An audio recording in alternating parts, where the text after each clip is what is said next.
They lied to you about love. They told you to be nice, to be kind, to give your heart fully. And then maybe, just maybe, someone would finally love you back. But it never worked, did it?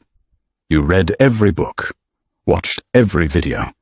You told yourself over and over, I love myself. But still, the emptiness stayed. Still, the right person never came. Still, love felt like something just out of reach. Why?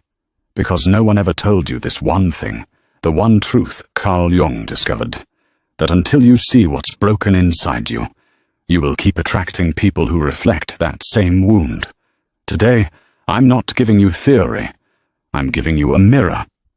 And once you see it, you'll never look at love the same way again. If you're watching this, it's not a coincidence. There's a part of you that already knows. There's more. This isn't just about shadow work or energy balance.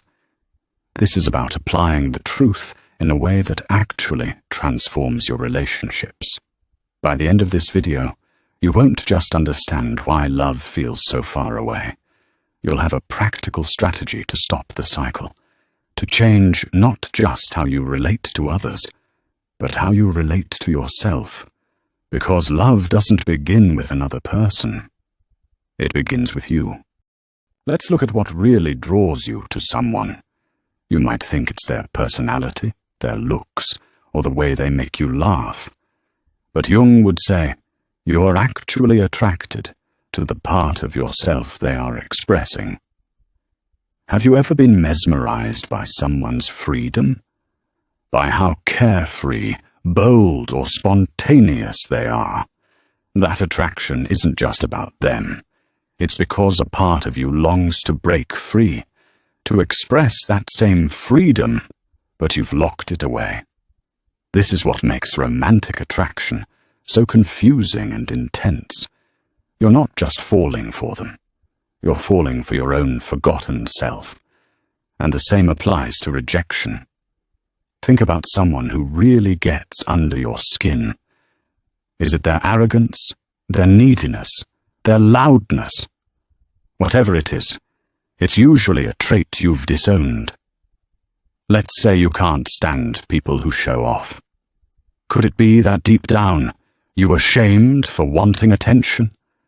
Or maybe you resent people who seem too emotional, but you grew up in a place where emotions were unsafe. So you learned to suppress them, and now you judge others for expressing them. But judging is just another kind of mirror. You're not wrong for having these reactions. They're invitations. Every intense feeling is a flashlight pointing to a hidden part of your psyche. Here's where the work begins. Next time you feel triggered by someone, pause. Instead of asking, what's wrong with them? Ask, what are they revealing about me? This shift from judgment to curiosity changes everything. You begin to see people not as problems, but as teachers. And more importantly, you stop outsourcing your emotional world to others. Your job isn't to fix them. It's to understand what they're showing you. The truth is, we're all walking projectors. Every relationship you've ever had is a piece of your unconscious, animated in someone else's face. The question is no longer, why don't they love me? It becomes, why don't I love this part of myself? Let's talk about relationships, not the fantasy kind, but the ones that break you, test you, reveal you. Jung believed that the people you meet are never random. Every relationship is a mirror. That ex who made you feel invisible, that friend who betrayed your trust, they weren't just characters in your story. They were invitations to heal something deeper. Here's what most people never realize. Your relationships are your curriculum. They show you what you haven't accepted, healed, or integrated. So instead of asking, why did this happen to me? Try asking, what is this trying to teach me? Look closely at your romantic history. Do you keep attracting emotionally unavailable people? Or do you always feel like you're the one giving more? These are not coincidences. They're patterns deeply rooted in your subconscious. You might be playing out a childhood wound, repeating the dynamic you saw between your parents. Or maybe you're drawn to pain because, somewhere along the way, your nervous system started confusing intensity with love. That's not your fault, but it is your responsibility. When you stop blaming others and start getting curious about your own patterns, you reclaim your power. Think of the last relationship that hurt you. What did it show you about your needs, your boundaries, your fears? Sometimes the pain isn't just about the person leaving. It's about what their absence reveals in you, the emptiness, the doubt, the loneliness you didn't want to face. And here's the twist. Healing doesn't always look like feeling better. Sometimes it's sitting with the discomfort until you understand it. If you constantly feel the need to be needed, ask yourself, do I believe I'm only valuable when I'm useful? If you fear being controlled, is it because you've never fully trusted yourself to make your own choices? These questions aren't easy, but they're necessary, because until you ask them, you'll keep repeating the same story with different people.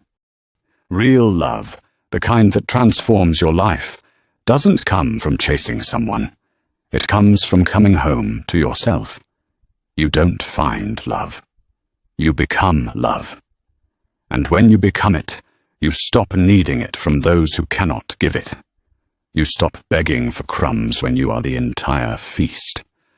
Carl Jung said, "Until you make the unconscious conscious, it will direct your life, and you will call it fate." What he meant is this: as long as you don't see your inner wounds, you will continue recreating them in every relationship. Different faces, same pain. But once you make it conscious, everything changes. You no longer fall for people who reflect your brokenness. You resonate with those who reflect your wholeness. That is when relationships become sacred. Not a way to escape yourself, but a mirror to see yourself more clearly. So let me ask you, what if the love you've always been searching for was never meant to be found in another person? What if it was meant to be discovered within? You don't need to wait for someone to choose you.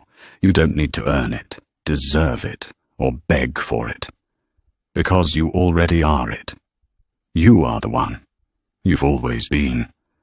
And once you realize this, you stop trying to be lovable and start being love itself.